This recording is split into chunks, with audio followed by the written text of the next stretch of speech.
नमस्कार, स्वागत है आपका हमारे चैनल श्री भूमि में। आज हम स्वामी वेंकटेश्वर और तिरुपति बालाजी की कहानी सुनाएंगे। एक समय की बात है जब ऋषि मुनियों ने यह जानने का निर्णय लिया कि त्रिदेवों यानी ब्रह्मा, विष्णु और महेश में सर्वश्रेष्ठ कौन है। ये बात का पता लगाने की जिम्मेदारी भृगु ऋषि को दी गई। भृगु ऋषि इस बात का पता लगाने के लिए सबसे पहले ब्रह्मा लोक गए और वहां पहुंचकर ब्रह्मा देव की परीक्षा लेने लगे। उन्होंने सीधे क्रोध में पूछा, आपने मुझे प्रणाम क्यों नहीं किया? यह सुनकर ब्रह्मादेव को गुस्सा आ गया। उन्होंने झल्लाते हुए पूछा, क्या एक पुत्र अपने पिता से श्रेष्ठ हो गया जो उसे मुझे प्रणाम करना पड़ेगा? यह सुनने के बाद भृगु ऋषि उनसे कहते हैं कि मैं तो आपकी परीक्षा ले रहा था और आप मुझ पर क्रोधित हो गए। इतना कहकर भृगु ऋषि वहाँ से सीधे कैलाश चले गए। वहाँ जाकर वो नंदी से कहते हैं कि मुझे शिवजी से मिलना है। नंदी ने ऋषि को जवाब देते हुए कहा, मैं भगवान शिव का ध्यान भंग नहीं कर सकता। ऐसा करने पर भोलेनाथ क्रोधित होंगे।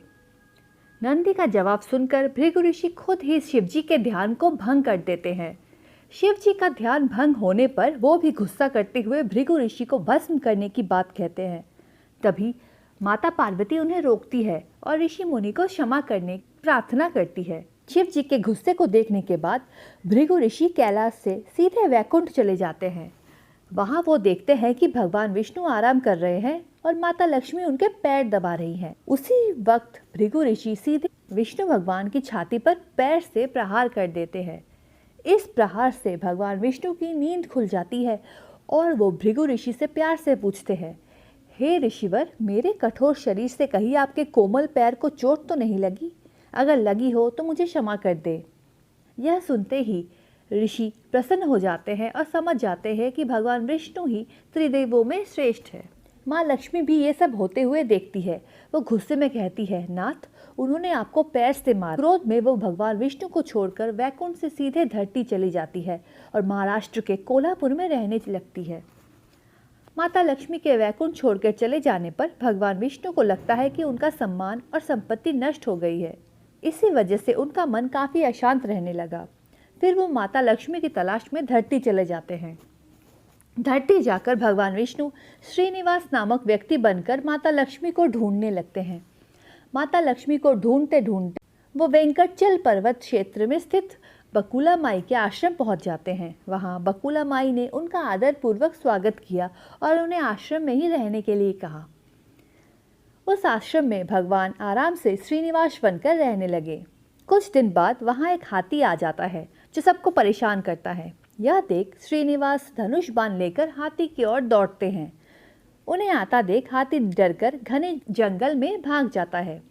श्रीनिवास उस हाथी का पीछा करते हुए थककर एक सरोवर के पास पेड़ की छाया में आराम करने लगते हैं और कुछ ही देर में उन्हें नींद आ जाती है। नींद में वो कुछ युवतियों का शोर सुनते हैं जिससे उनकी नींद टूट जाती है। आँख खोलते ही वो खुद को 5-6 युवतियों से घिरा पाते हैं। युवतियाँ श्रीनिवास को डांटते हुए बोलती है कि ये राजकुमारी पद्मावती का उपवन है। इस क्षेत्र में पुरुषों का आना एकदम मना है। यहाँ तुम कैसे और किस लिए आए हो?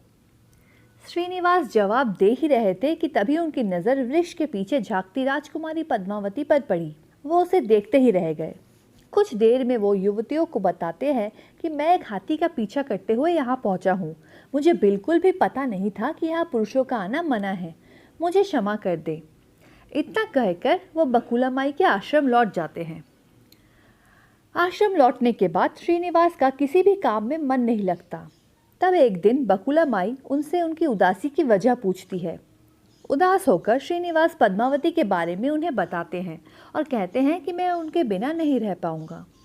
बकुला माई उनसे कहती है कि ऐसा सपना ना देखिए जो पूरा ना हो सके।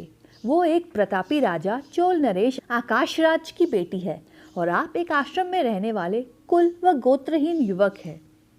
कुछ देर सोचने के बाद श्रीनिवास कहते हैं कि माँ, एक तरीका है, बस आपको मेरा साथ देना होगा।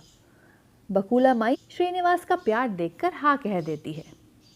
दूसरे दिन श्रीनिवास ज्योतिष विद्या में निपुण औरत का वेश धारण करके राजा आकाश के नगर नारायणपुर पहुंचते हैं। उनकी विद्या के वजह से हर तरफ उनकी चर्चा होने लगती है।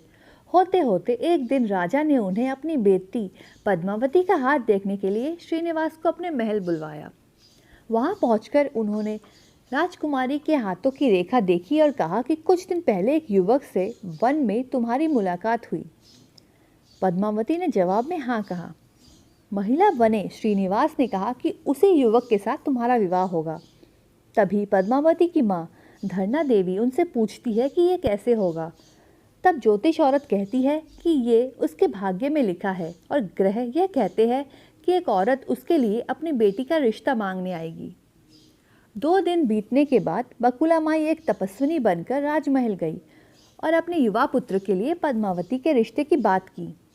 तभी राजा आकाश बकुला माई को पहचान जाते हैं और उनसे पूछते हैं कि वो युवक कौन है। बकुला माई उन्हें श्रीनिवास के बारे में बताती हुई कहती है कि वो चंद्रवंश में जन्मा हुआ लड़का है जो मेरे आश्रम में रहता है और मुझे माँ मानता है। राजा उनकी बात सुनने के बाद बकुला माई से सोचने के लिए कुछ दिन मांगते हैं। फिर राजा ने अपने राजपुरोहित को बुलाकर इस बारे में चर्चा की। सब कुछ जानने के बाद राजपुरोहित श्रीनिवास के बारे में पता लगाने में जुट जाते हैं। श्रीनिवास के बारे में अच्छे से पता करके वो राजा को कहते हैं कि महाराज, उसमें भगवान विष्णु के समान गुण हैं और आपकी पुत्री लक्ष्मी जैसी है। ऐसे में ये वर आपकी पुत्री के लिए सुयोग्य है। यह सुनकर राजा तुरंत बकुला माई के आश्रम में अपनी स्वीकृति के साथ विवाह की लग्न पत्रिका भिजवा देते हैं। श्रीनिवास और बकुला माई को राजा की मंजूरी से जितनी खुशी हुई उतनी ही चिंता होने लगी।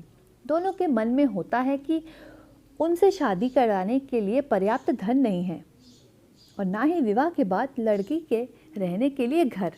तब बकुला माई श्रीनिवास को लेकर वराह स्वामी के पास जाती है।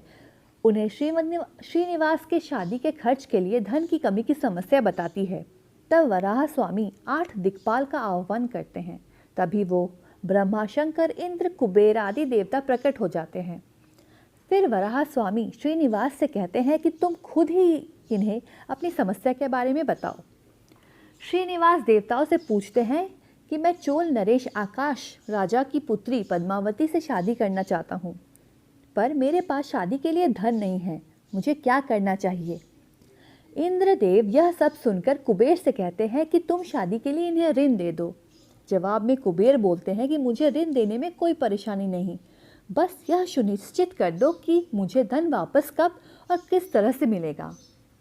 तब श्रीनिवास ने कहा, आप चिंता न कीजिए कुबेर देव, मैं कलयुग के अंत तक पूरा ऋण चुका दूंगा। फिर कुबेर ने देवताओं को साक्षी रखकर श्रीनिवास को ऋण दे दिया। उन पैसों से वो पद्मावती से बड़े धूमधाम के साथ शादी करते हैं। तभी उनकी शादी की सूचना लेकर नारद जी कोल्हापुर पहुंच जाते हैं और माँ लक्ष्मी को सारी बात बता देते हैं। जैसे ही माता लक्ष्मी को पता चलता है कि विष्णु जी ने श्रीनिवास बनकर पद्मावती से शादी कर के वेंकटचल पर्वत पे रहने लगे तो वो उदास हो जाती है। कुछ ही देर में वे सीधे विष्णु भगवान से मिलने के लिए वेंकटचल पहुंचती है। वहां वो देखती है कि पद्मावती बड़े प्यार से श्रीनिवास की सेवा कर रही है। माँ लक्ष्मी से रहा नहीं जाता और वो उन्हें बुरा भला कहने लगती है। आखिर में वो पद्मावती को बताती है कि ये श्रीनिवास नहीं बल्कि मेरे पति विष्णु हैं। तुमने इनसे कैसे विवाह कर लिया? फिर माता लक्ष्मी और पद्मावती के बीच बहुत देर तक वाद विवाद होने लगता है। यह सब देखकर श्रीनिवास को बहुत दुख हुआ और वो वहाँ से थोड़ा पीछे हटकर एक पत्थर की मूर्ति बन जाते हैं। माता लक्ष्मी और पद्मावती दोनों यह देखकर बहुत परेशान हो जाती है और कहती है कि अब श्रीनिवास किसी के नहीं रहे। तभी मूर्ति से आवाज़ आती है, देवियों, मैं हमेशा इस स्थान पर रहूँगा। मुझे लोग वेंकटेश्वर स्वामी के नाम से जानेंगे। मैं यहाँ रहकर अपने भक्तों की इच्छा पूरी करता रहूँगा। साथ ही मुझे चढ़ाए जाने वाले धन के माध्यम से मैं कुबेर का कर्ज व ब्याज चुकाता रहूँगा। बस अब तुम दोनों झगड़ा करना बंद कर दो। इतना सुनने के बाद माता लक्ष्मी और पद्मावती उनसे क्षमा मांगती है। फिर माता लक्ष्मी कोल्हापुर जाकर महालक्ष्मी की मूर्ति और पद्मावती तिरुनाचुल में शिला विग्रह बन जाती है। यही कारण है कि तिरुपति विराजमान वेंकटेश्वर स्वामी के दर्शन के लिए भक्तों से चंदन, धूप, फल, मिठाई नहीं बल्कि धन लिया जाता है। इस कहानी से 2 सीख मिलती है। विष्णु भगवान की कथा से यह सीख मिलती है कि विनम्र भाव से ही व्यक्ति श्रेष्ठ कहलाता है। और दूसरा ये कि क्रोध में आकर कोई भी फैसला नहीं लेना चाहिए। तो आपको अगर हमारा ये प्रयास अच्छा लगा हो तो इस वीडियो को एक लाइक, शेयर और चैनल को सब्सक्राइब ज़रूर करें। धन्यवाद।